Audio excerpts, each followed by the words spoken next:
So Andy, you touched on something that I know you both feel very passionate about, which is AI in this space. So if I'm a mid-market or even smaller than mid-market manufacturing company, and you're saying, you know, you got to catch up, you got to get to speed, you're too far behind, it's changing every single day. It's a daunting task, right? It is. And you say, this isn't in our organization today. Yeah. Where do you start? It has to do with a fundamental change in thinking of the leadership of the manufacturing company. The companies grow up to be these $100 million, $200, $300 million companies because they've learned to effectively manage people, manage processes, and manufacture quality products that people actually want.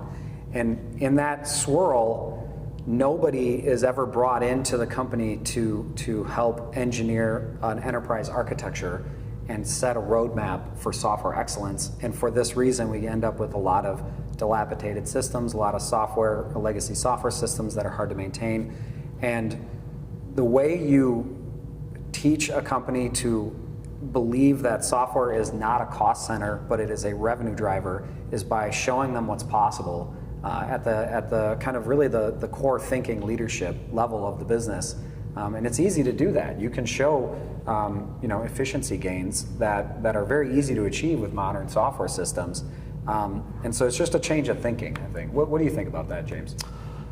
Yeah, I think one of the reasons this problem has been so difficult to solve is because it's not structured. It doesn't follow a pattern. You're dealing with a myriad of machines and equipment on the floor. Mm-hmm. You're dealing with variants of different products that are being manufactured, and expert engineers and craftsmen that are doing very complex tasks. Mm-hmm. and delivering value.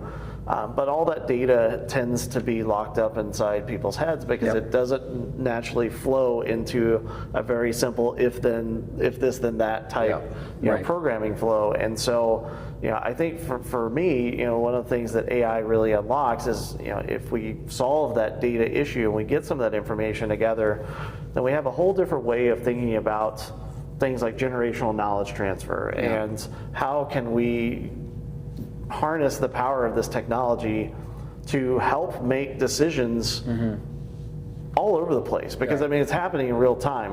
From the point the customer places the order to the point that it actually shows up on their loading dock. Right. There's a million decisions that get made along the way. Yeah. And ERP systems are really good at recording results. They're not good with decision support. Right. And that's where I feel like AI, when you bring that into the mix, that's where you start to transcend beyond, very, very expensive system of record into something that, okay, this is helping me at every aspect of the process. And I think it's a good call out too. AI at the enterprise level versus, in general, there's never been more AI solutions than there have today, right? And if you are an executive at a company, it is dozens every day of solutions for every possible problem you can think of. Right. So talk about the differences between the enterprise level and unlocking some of these new technologies versus plugging in a solution here and here and here, and now all of a sudden you got 50 AI solutions. Right? Yeah, it's problematic, right? Because there's so many AI startups, and they all have product offerings, almost always SaaS product offerings, that are designed to meet one or two needs. In general, that's great. If you really, really need that product, go for it. Software as a service is a great way to move the needle in business. But that's only going to go so far if your leadership doesn't actually have a roadmap of data mining the business data assets. And I say assets very intentionally because data in the business is valuable. It is super critical. And the second a lot of that data ends up in some proprietary SaaS product, you're going to have a hard time leaving that in the future. So I believe it makes more sense to turn on these modern systems like Microsoft Fabric so that you can kind of have data sovereignty, and then you can kind of sprinkle in the AI wherever you actually want to. There's two core technologies that need to be exercised in this space, not to get too technical, but if you have a big, huge block of data because you have an ERP and you have orders and you have a CRM and you have, let's say, Salesforce, for instance, if you have all this data, there's very mature mechanisms to just use Azure or use AWS to do what's called retrieval augmented generation, put into an LLM. And that's a way to kind of understand the data in multi-dimensional vector space, and then make search queries better and make results of LLM queries actually meaningful against your data. So that's the first one. And then model context protocol. We're seeing use of this everywhere. There's no reason, if I have like a Microsoft SharePoint folder full of like machine documentation and training documentation, like why wouldn't I just use Copilot, point at that, make sure the permissions and security are correct, and then use that as the training platform for my new machine operators. You know, you don't have to have somebody like write up a document when the machine operator can literally talk to an LLM that is already aware of how to run the machine. It's like magic. I've seen a company do this. It's very easy to set up, and then all of a sudden your training day on the first day is like you're talking to the LLM and it's teaching you how to run the machine. It's pretty crazy.